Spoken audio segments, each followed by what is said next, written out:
നമ്മൾ മുഖാന്തരം ആരെങ്കിലും കരയുകയോ വിഷമിക്കുകയോ ചെയ്തിട്ടുണ്ടെങ്കിൽ ദൈവമക്കളെ കണക്ക് ദൈവം ചോദിക്കാതെ പോകത്തില്ല.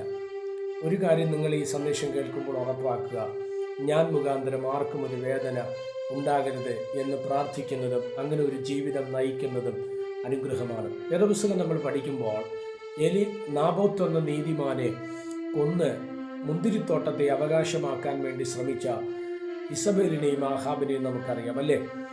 എന്താ സംഭവിച്ച അവരുടെ ജീവിതത്തിൽ? നാബോത്ത് നീതിമാനെ തകർക്കാൻ കഴിഞ്ഞു, കൊല്ലാൻ കഴിഞ്ഞു. പക്ഷേ ആഹാബിനോ ഇസബേലിനോ ആ മുന്തിരിത്തോട്ടം അവകാശമാക്കാൻ കഴിഞ്ഞില്ല എന്ന് മാത്രമല്ല, വേദപുസ്തകം പഠിക്കുമ്പോൾ സ്തോത്രം, വല്ലാത്തൊരു അവസാനം ദുരന്തമായിട്ട് ഇസബേലിൻ്റെയും ആഹാബിൻ്റെയും ജീവിതം മാറുവാനിടയായി. അങ്ങനെ ഒരു ജീവിതം നമുക്കാർക്കും വരാതിരിക്കട്ടെ. God bless you.